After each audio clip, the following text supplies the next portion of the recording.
देखिए आज के क्लास में हम लोग एपी का जो रिमेनिंग पोर्शन था वो कंप्लीट कर लेते हैं, ठीक है।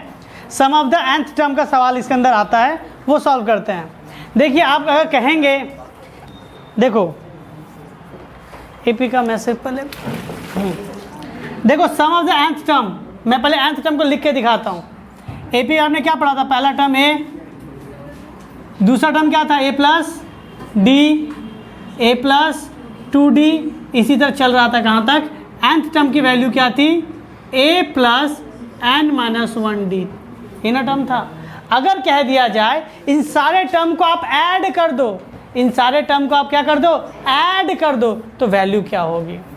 Plus a plus D plus a plus 2d plus, इस तरह करते करते अगर मैं लास्ट टर्म तक पहुँचूँ, यानी nth टर्म तक पहुँचूँ, इसे आप nth टर्म बोलो, जिसे कि आप कहते हो an कहते हो, या इसे आप l यानी लास्ट टर्म कहो, बात एक ही है। अगर मैं शुरू से इस सबको ऐड कर दूं तो इसे क्या कहा जाएगा? सम ऑफ द nth टर्म। तो और सम ऑफ द nth टर्म का जो फॉर्मूला होता है वो होता है n/2 2a plus n minus 1d, और ये फॉर्मूला होता है। कैसे आया ये आप लोग को सिलेबस में नहीं लिखना पड़ता। क्लियर है? हाँ या ना? क्लियर हो गया यहाँ तक? अच्छा अब देखिए इसको, इस पोर्शन को अगर मैं ध्यान से देखूँ तो मुझे क्या दिख रहा होगा यहाँ पे? देखिए तो 2a को मैं लिख सकता हूँ a plus a n minus 1d। देखो a प्लस a 2a हो जाएगा। आप अगर इसको ध्यान से देखो तो आपको क्या दिख रहा है?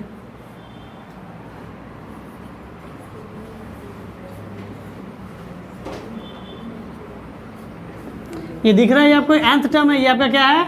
nth टर्म का फॉर्मूला है a plus n minus 1d है। ये आपका क्या है? nth टर्म का फॉर्मूला है। तो आप चाहो तो इस जगह पे क्या लिख सकते हो? l भी लिख सकते हो। l मीन्स क्या हुआ? Last term, it means nth term को रिप्रेजेंट कर रहा है। Here l is equals to क्या होगा? nth टर्म रिप्रेजेंट कर रहा है। तो इसके दो फॉर्मूला आपने लिख लिया, Sn is equals to n/2 क्या हो जाएगा? a plus l। देखो ध्यान से इसी को सॉल्व करके, तो ये क्या हुआ? सम ऑफ द nth टर्म का फॉर्मूला, मतलब दोनों सेम ही फॉर्मूला है। दोनों सेम फॉर्मूला। लेकिन अगर आपको लास्ट टर्म की वैल्यू पता है, फर्स्ट टर्म की वैल्यू पता है, नंबर ऑफ टर्म पता है, तो आप निकाल लोगे। आपको कॉमन डिफरेंस नहीं पता तो इसको तो यूज़ नहीं कर सकते, सब इसको यूज़ कर सकते हैं। बहुत सवाल आप जब इस सवाल में चैप्टर में जब आगे बढ़ेंगे तो मिडिल में कुछ ऐसे सवाल मिलेंगे जहाँ पे इक्वेशन मिलता है आपको, तो आप इस फॉर्मूला से डायरेक्टली बना सकते हैं। आप समझा पाए यहाँ तक? इसके अलावा एक और फार्मूला है जो कि बहुत ज़्यादा यूज़ होता है, मैं इसको मिटा रहा हूँ यहाँ पे। हाँ, इसके अलावा जो बहुत ज़्यादा यूज़ फार्मूला है वो ये है Sn minus Sn minus 1 is equals to An। ध्यान दीजिएगा मैंने यहाँ पे क्या लिखा है? अगर sum of the nth term पता है आपको, sum of the n minus 1 term पता है आपको, तो इसके जगह पे आप An लिख सकते हैं। एक सवाल कर लेते हैं। 8 3 माइनस 2 22 टर्म्स। चलिए ठीक है, क्या कहा गया? एक एपी दे दिया गया है, पहले देख लेते एपी है कि नहीं। 8 से 5 या 3 से 5 या माइनस 2 आ गया, एपी में है। आपको कहा कि इसके शुरू के 22 टर्म को अगर ऐड कर दिया जाए, फर्स्ट टर्म ये, सेकंड टर्म ये, थर्ड टर्म ये, अगर शुरू के 22 टर्म तक अगर मैं ऐड कर दूं तो इसकी वैल्यू क्या होगी? तो फॉर्मूला क्या था? मैं इससे पहले गिवन लिखता हूँ। ए की वैल्यू क्या है? 8। एन यानी कितने नंबर टर्म तक मुझे पता है? 22। डी क्या होगा? Common difference second term minus, देखिए सेकेंड से फर्स्ट को माइनस कीजिए, फर्स्ट से सेकेंड को नहीं। क्यों? Second term minus first term minus 5। ठीक है, अब मैं क्या करता हूँ यहाँ पे, मुझे Sn के फॉर्मूला को मैं लिख लेता हूँ n/2 2a plus n minus 1d। n के जगह पे क्या है? 22, यानी शुरू के 22 टर्म को ऐड कर रहे हैं। n क्या हो गया आपका? 22/2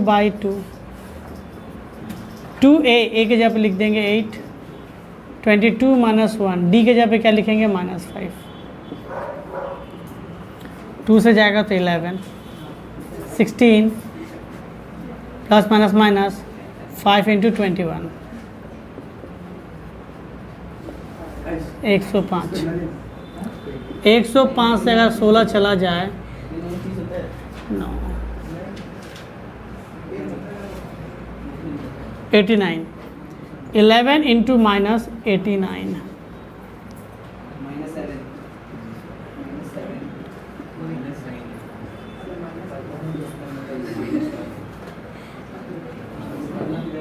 minus 979 sum of the term क्या हो जाएगा माइनस 979। अब आपका सवाल आएगा सर नेगेटिव में आंसर क्यों? क्योंकि आपकी अधिकतर टर्म किस में आएगी नेगेटिव में, और आपने ये सब पढ़ा हुआ है कि -2 -3 कितना होता है -5। तो सारे नेगेटिव टर्म को ऐड करने पे कितना आएगा, यानी सारे टर्म को ऐड करके कितना आ रहा है यहाँ पे -979। समझा पा रहे हैं? क्लियर है यहाँ तक? नोट कर लीजिए। देखिए नेक्स्ट सम्स देख पा रहे होंगे आप लोग। देखिए आपको इस तरह से सवाल देगा तो आपको क्या करने के लिए कहा गया है कि इसका सम निकालिए। अच्छा मैं एक सवाल इसके बाद दूंगा, ठीक है, वो एमसीक्यू में आया हुआ सवाल है, पहले इसको करवा दूँ। उसके बाद आपसे क्या कहा गया, एपी का सम निकालना है आपको। 34 32 करके दे दिया गया सारे टर्म। तो ए की वैल्यू क्या है 34, डी क्या होगा second term minus first term -2। कभी भी कॉमन डिफरेंस माइनस में आए इसका मतलब क्या है, वैल्यू डिक्रीजिंग होगी। वैल्यू क्या होगी आपकी डिक्रीजिंग होगी। अच्छा देखो नंबर ऑफ टर्म पता है नहीं, लेकिन लास्ट टर्म की वैल्यू पता है कितनी है 10। आपको नंबर ऑफ टर्म पता है नहीं। आपसे क्या पूछा है सम, क्या पूछा है।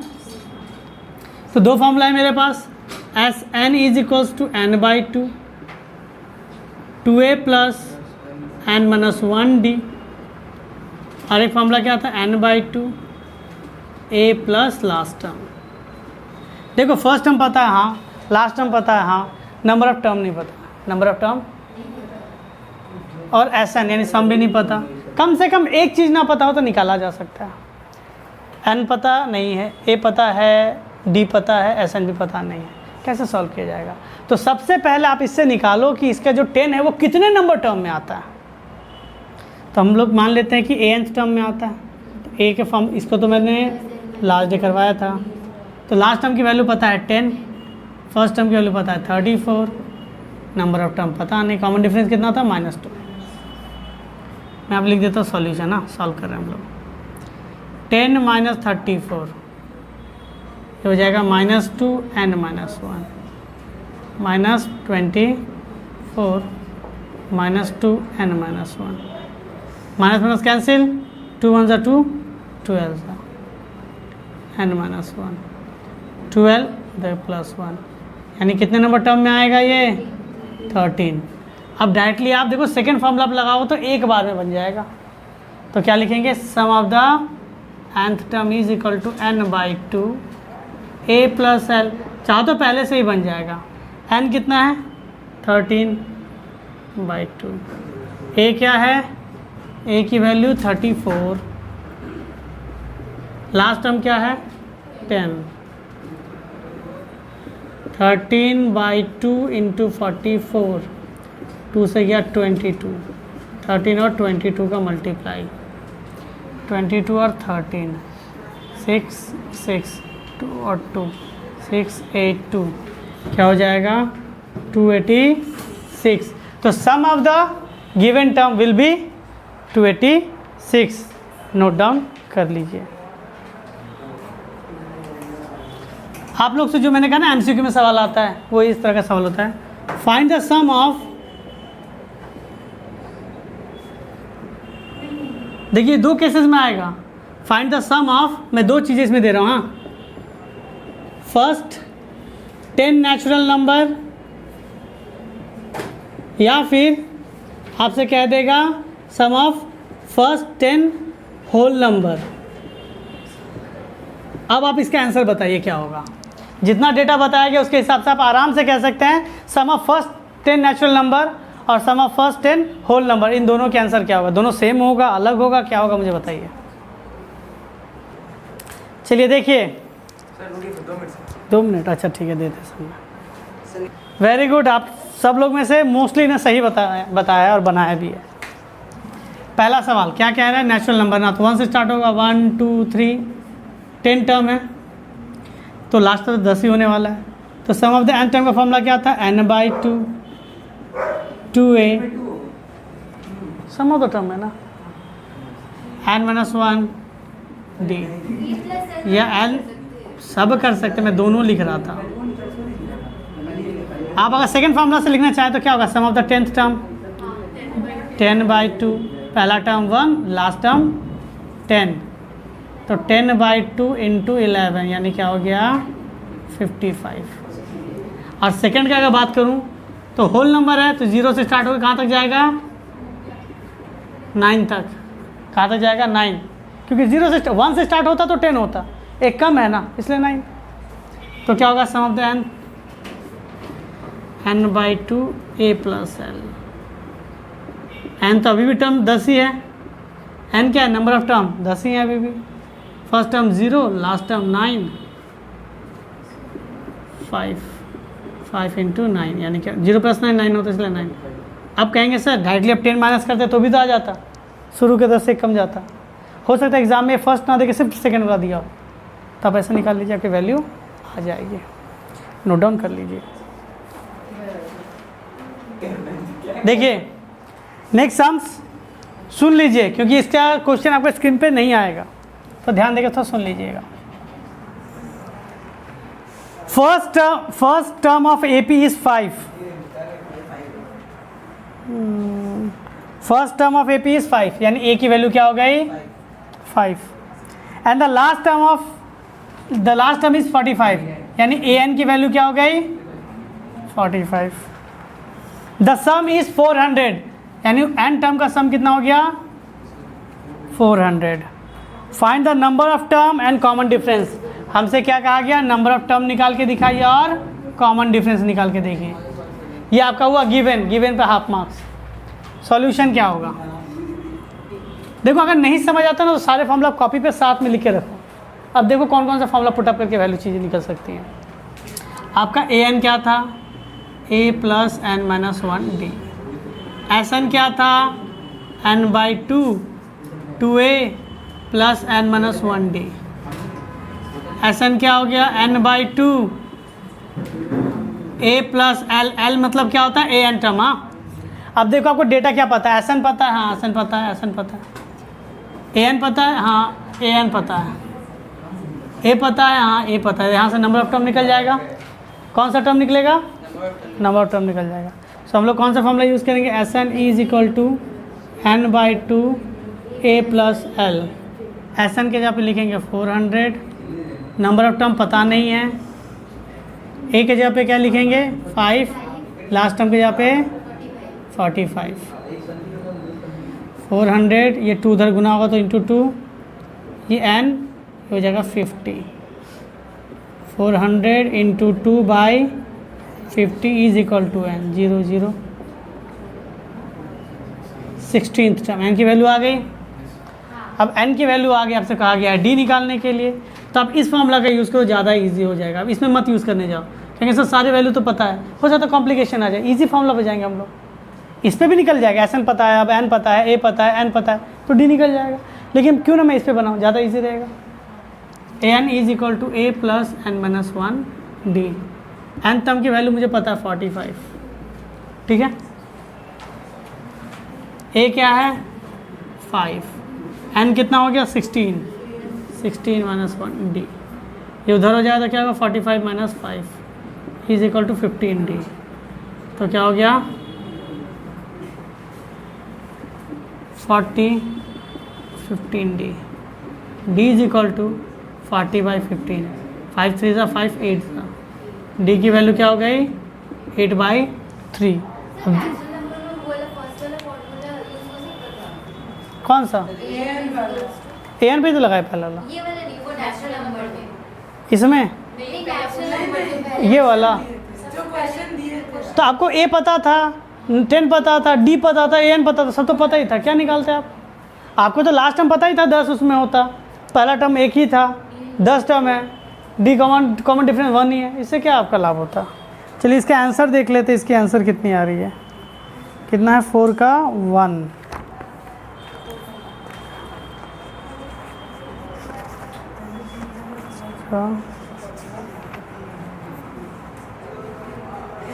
8/3, हाँ सही है काउंट, ठीक है, इसको नोट डाउन कर लीजिए। देखिए नेक्स्ट सम्स, और ये इंपॉर्टेंट है, 7 का 2, आपके बुक का क्या है 7 का 2। देखिए सर कोई क्वेश्चन आपके स्क्रीन पे नहीं आएगा तो थोड़ा ध्यान दे दीजिए। How many terms of AP 24, 21, 18 क्या कह रहा है, how many terms be taken so that some is 78। How many terms taken so it's some is 78। अगर इसके अंदर डबल आंसर आएगा तो जस्टिफाई कीजिएगा, अगर डबल आंसर आएगा तो क्या कीजिएगा, जस्टिफाई कीजिएगा, ठीक है। कभी भी डबल आंसर का जो सम्स होता है ना, ध्यान दीजिएगा उसमें वो डिसेंडिंग ऑर्डर में मिलेगा। किसमें मिलेगा आपको, डिसेंडिंग ऑर्डर में मिलेगा। चलिए सॉल्यूशन में आते हैं। पहला काम क्या कह रहा है, कितने टर्म को लेंगे जिससे सम कितना आ जाए 78। तो मैं पहले क्या लिखूँगा, गिवन। तो गिवन में मेरा ए की वैल्यू कितना है 24, डी की वैल्यू क्या होगी, यही गलती करते हैं आप लोग, -3। सेकेंड टर्म से फर्स्ट टर्म माइनस कर लीजिएगा। आपसे पूछा, मान लेते हैं कि लेट कितना टर्म लेंगे, लेट एन टर्म, कितने लेते हैं, एन टर्म। लेने से एन टर्म क्या हो जाएगा, टोटल टर्म एन, ठीक है। तो सम ऑफ द टर्म कितना मिलेगा मुझे 78, ठीक है। सॉल्व करना है तो मुझे क्या पता formula, S N is equals to n/2 2a plus n-1 d। S n sum पता है मुझे 78, नंबर ऑफ टर्म पता नहीं है, 2 फर्स्ट टर्म कितना था 24, n-1 d की वैल्यू थी -3। 78 से गुना हो जाएगा 156, कितना हो गया 156। तो हम लोगों ने क्या किया, क्रॉस मल्टीप्लाई, तो n हो गया इधर 2 × 24 कितना हो गया 48, प्लस ये -3 गुना होगा तो माइनस n-1, 3 भी होगा इधर, हाँ -3 n-1, देख लीजिए। अब क्या करेंगे हम लोग, इसे तोड़ेंगे ब्रैकेट, तो हो जाएगा 48n-3n और ये हो जाएगा n-1। So 156 is equal to 48n-3n² plus 3n, ठीक है। सबको इस पर भेजते हैं, 3n² -3n -48n plus 156 is equal to 0। 3n² -51n plus 156 is equal to 0। अगर मैं इधर से 3 कॉमन निकाल लूँ तो n² -17n प्लस 52, ठीक है। गुड इवनिंग, ठीक है। 3 उधर जाएगा 0 के पार तो क्या हो जाएगा 0, n² -17n plus 52 is equal to 0। देख लीजिए यहाँ तक क्लियर है। n², अब क्या करेंगे, मिडिल टर्म फैक्टर। कुछ ऐसा बताइए कि मल्टीप्लाई करने से 52 और प्लस माइनस करने से कितना आ जाता है 17, कुछ ऐसा बताइए। 13 4 जा n² -13n -4n plus 52 is equal to 0, n-13 n-13 -4 is equal to 0, clear है। अब यहाँ पे लगाएंगे आइदर, और आइदर क्या हो सकता है, n-13 is equal to 0, it means n equal to 13, और क्या हो सकता है n-4 is equal to 0, so n equal to क्या हो सकता है 4। ध्यान दीजिएगा, ठीक है, ठीक है। तो हम लोगों ने क्या निकाला, शुरू के 13 टर्म या शुरू के 4 टर्म को ऐड करने से वैल्यू क्या हो जाती है, 78। अब आपका डाउट आएगा, सर अगर शुरू के 4 टर्म को ऐड करके 78 आ ही गया तो बाकी के 13 टर्म को ऐड करके कैसे 78 आएगा। सुनिएगा इसको तो ध्यान से, मैं इसको फॉर्मूला को मिटा रहा हूँ। अगर मैं आपसे कहूँ तो देखो, आप सोच सकते हो कि अगर मैं 1 2 3 4 शुरू के 4 टर्म को ऐड किया मैंने तो 78 आ गया। अब बचा और 13 टर्म भी कह रहा है ना, यानी शुरू के 13 टर्म को भी ऐड करने से क्या हो रहा है,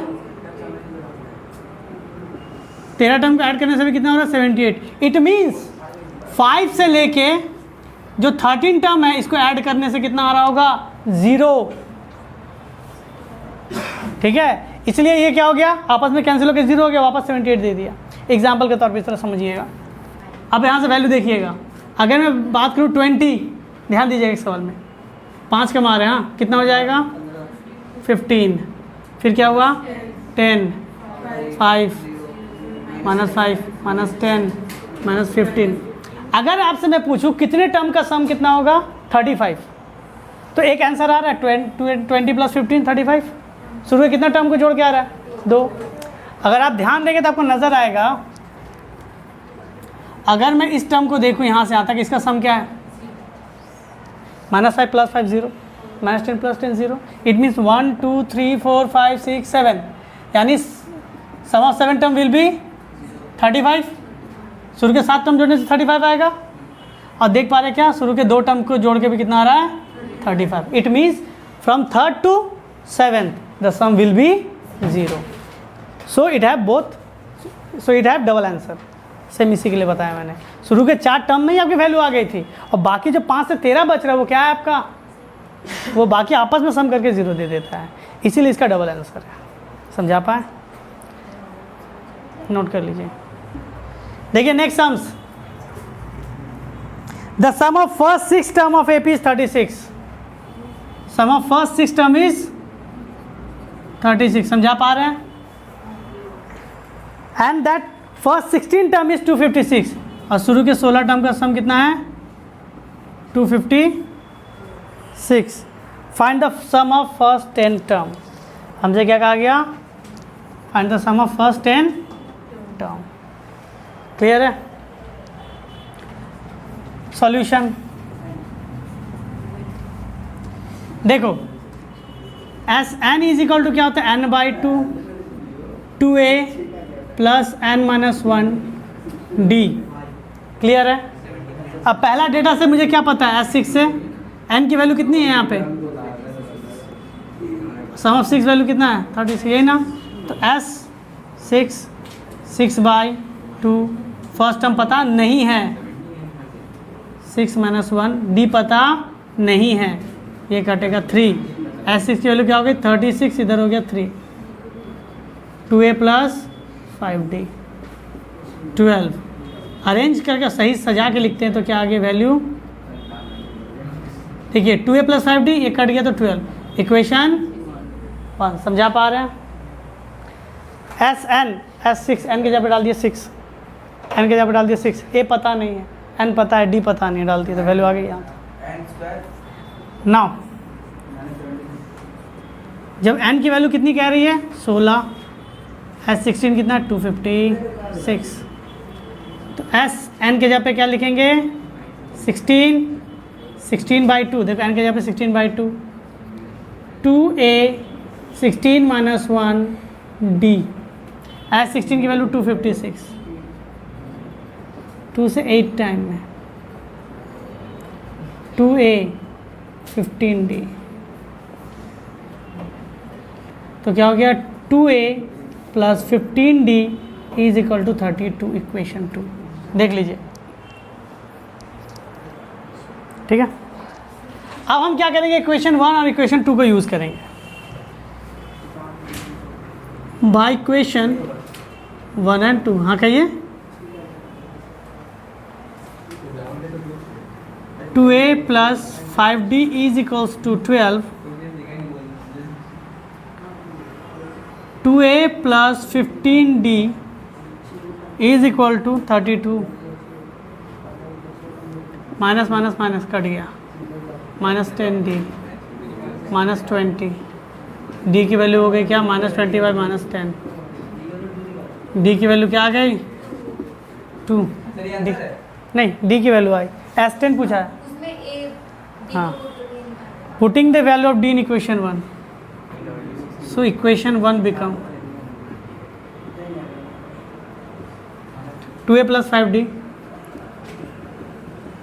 is equal to 12, 2a 5 into 2 12, 2a plus 10 is equal to 12, 2a is equal to 2n minus 10, 2a is equal to 2, a की वैल्यू क्या हो गई 1। अब मुझसे क्या पूछा है, S10 पूछा है,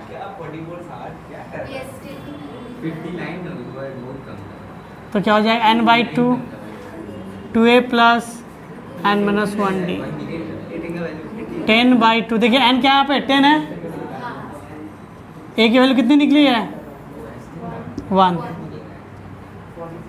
n कितना हो गया 10 माइनस 1, d कितना था 2, 2 से कटा 5, 2 plus 9 into 2, 2 plus 18 20 100, sum of the first 10 term is 100। और ये आपका वो बड़ा सवाल, नोट कर लीजिए, नोट कर लीजिए।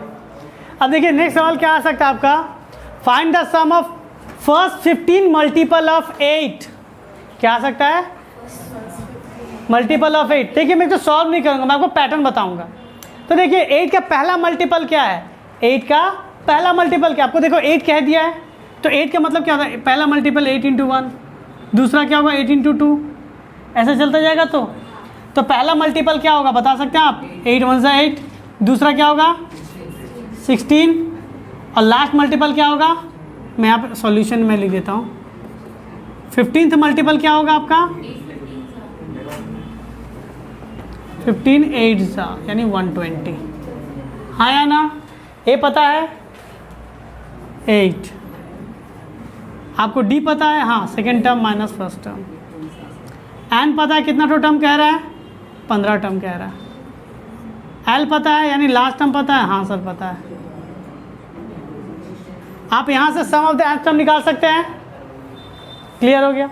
अब देखिए सवाल एक और तरीके से आ सकता है, मैं इसको बना नहीं रहा, आपको पैटर्न बता दिया कैसे बनेगा, आई होप इसको बना लीजिएगा आप लोग। अब देखिए दूसरा सवाल क्या आता है आपका, सवाल आता है फाइंड द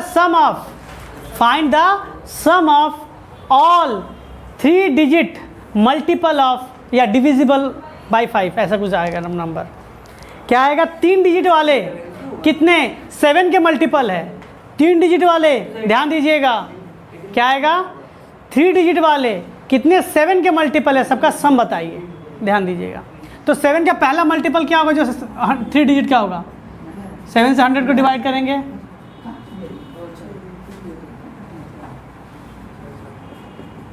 यानी पहला मल्टीपल क्या होगा जो 3 डिजिट का होगा, 14 में आपका क्या आ रहा है 2 रिमाइंडर आ जा रहा है।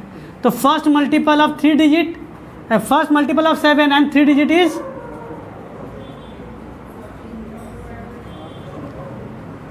एंड 3 डिजिट क्या हो जाएगा 15 7 ज़ा 105, 14 से में तो 98 आ रहा है, देखो ध्यान से रिमाइंडर बच जा रहा है, तो जो आता है आपको, आप नॉर्मल देखो ना 14 12 पढ़ते हैं, आपने डिवाइड किया तो 14 आया, 14 से 7 मल्टीप्लाई करके देखिए कितना आया 98 आया, 3 डिजिट तो नहीं आया, यानी पहला मल्टीपल 7 के बाद होगा, क्या होगा 8, क्लियर हो गया। तो पहला मल्टीपल क्या हो गया आपका 7 था ना, 14 में नहीं आया था, तो 15 में आ गया 105। अब देखो लास्ट मल्टीपल क्या होगा आपका, 3 डिजिट का लास्ट क्या होता है आपका 999, 7 1 जा 7, 7 4 जा 7 2 जा, क्या हो गया रिमाइंडर, यानी मैं 142 जा पढ़ूंगा, तो आ जाएगा। 15 में पहला आ रहा है डिजिट और लास्ट क्या आ रहा है आपका 142 में आ रहा है। समझा पा रहे हैं? 2 नहीं 1 है ना, 1 हम्म? 141 होएगा। बात सुनिए, 142 रिमाइंडर आ गया। अगर 142 होगा, देखो ना इधर 142, ये जो छोटे क्लास में होता है 3 डिजिट के ग्रेटेस्ट नंबर कितना डिविजिबल बाई 7 है, तो डिवाइड करके देखते हैं। इसमें तो समझ आ गया कैसा आएगा, क्यों 7 जा पढ़े तो 98 आ रहा था, तो 8 जा पढ़ लिए। जो आ रहा है उसमें 7 गुना करके देखो।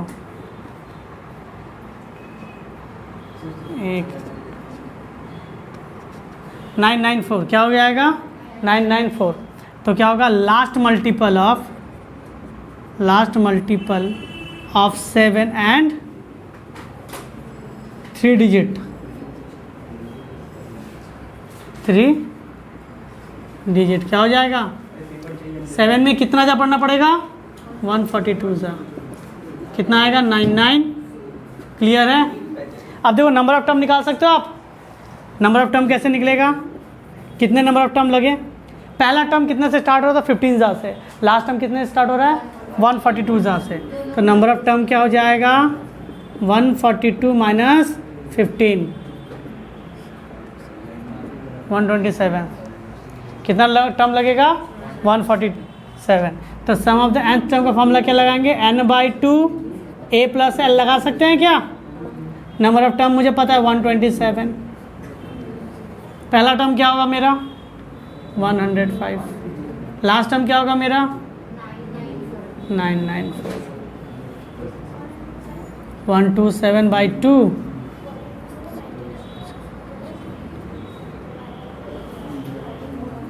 ठीक है। वेट कहीं गलत नहीं ना हो रहा, देख लीजिए तो थोड़ा। 142 जा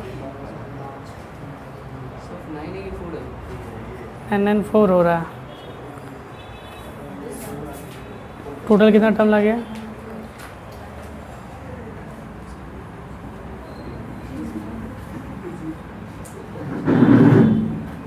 अच्छा नंबर ऑफ टर्म में मुझे थोड़ा डाउट है, तो देखिएगा वेट। अच्छा तो मैं थोड़ा कैलकुलेशन करने दो। जैसे मैं अगर नहीं 994 नहीं आएगा। जैसे मैं एक एग्जांपल ले लूँ 2 का मल्टीपल लेकिन 2 डिजिट वाला, ठीक है 1 से 9 2 डिजिट वाला क्या होगा पहला, नहीं एक का ही लिखते हैं। एक का मल्टीपल 1 डिजिट का, तो एक का मल्टीपल 1 डिजिट का क्या होगा 1 से लेकर 9 तक जाएगा ना, ठीक है। तो क्या कितने टर्म हो जाएंगे बताओ 9 - 1 तो 8 आ जाएगा ना। 9 - 1 करेंगे तो क्या होगा 8 आ जाएगा। तो जो आएगा उसमें +1 करना होगा। हाँ +1 करना होगा, यहाँ पे दिक्कत हो रहा था। जो वैल्यू आएगी उसमें क्या करना पड़ेगा आपको +1 करना पड़ेगा, तो नंबर ऑफ टर्म आ जाएगा 128। मैंने क्यों +1 किया, आपका डाउट है ना। देखिए अगर मैं बात करता हूँ, बात सुनिएगा इधर 7 8 9 10 11 12 कितना टर्म है, तो आप कह सकते हो सर 7 से शुरू हो रहा है 12 पे ख़त्म हो जा रहा है। 12 से 7 माइनस कर दीजिए, कितना आ जाएगा 1 2 3 4 5 6, क्योंकि मैंने पहला वाला क्या कर दिया कैंसिल कर दिया, इसीलिए ना। तो आपको 7 से स्टार्ट करना 12 पे ख़त्म करना है, तो कितना टर्म होगा एंडिंग वाले से स्टार्टिंग वाले को माइनस कीजिए, तो कितना आ रहा है वैल्यू 5 आ रहा है। क्या 5 टर्म है, देखिए तो 1 2 3 4 5 6 टर्म है। तो इस तरह की वैल्यू में क्या कीजिएगा, जो माइनस करने के बाद जो वैल्यू आएगी उसमें +1 कर दीजिएगा, इसीलिए क्या करना पड़ेगा इसमें +1। तो 127 + 1 28 हो गया 64 इंटू 9,000। अब इसको मल्टीप्लाई करने के बाद जो वैल्यू आएगी वो हो जाएगा ऑल 3 डिजिट मल्टीपल ऑफ 7। मैंने एक मोटा सा क्वेश्चन आपको बताया, ठीक है। ये इंपॉर्टेंट सम्स में आता है 3 से 4 नंबर का, नोट कर लीजिएगा। देखिए हाँ ज़रूरी है, वरना वो अपने स्टार्टिंग वाला टर्म कट जा रहा है ना, इसीलिए। अच्छा देखिएगा इस सवाल को इस तरह से भी कहा जाता है, all 3 digit number divisible by 7। बात सुनो, all 3 digit number divisible by 7, find the sum of that numbers, those numbers, वो सारे नंबर का सम। तो 3 डिजिट का नंबर 7 से डिविजिबल इसी तरह से आएंगे। अब कैसा था 2 डिजिट के नंबर लेकिन डिविजिबल बाय 4, तो पहला 2 डिजिट का नंबर जो 4 से डिवाइड होता है कौन होता है आपका 12, ठीक है। लास्ट कैसे पता चलेगा 4 से 99 को डिवाइड करेंगे, 2 डिजिट क्या रहा है इसीलिए।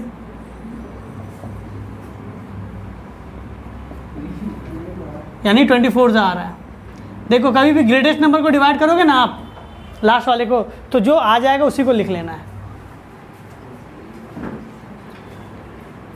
96 क्या लिख लेना है 96, और स्टार्टिंग में जो आ रहा है उसमें ऐड कर देना पड़ता है। अगर आपको जैसे कि मैंने कहा था 3 डिजिट का नंबर पहला, इसमें 14 आ रहा है ना, तो 40 मल्टीप्लाई करके देखो 2 डिजिट आ गया, लेकिन मुझे क्या चाहिए था 3 डिजिट चाहिए था, इसलिए 14 में अगर 2 डिजिट है तो 15 पढ़ के देखते हैं, 15 में आ गया था, इसीलिए इसको इस तरह लिखा गया। नोट कर लीजिएगा, ठीक है। तो इस चैप्टर में हम लोग इतना ही रखते हैं, एपी का सारा कॉन्सेप्ट क्लियर हो गया। अब 1-2 सवाल कुछ एक्स्ट्रा निकल आते हैं तो हम लोग आपका क्लास में कर लेंगे, ठीक है।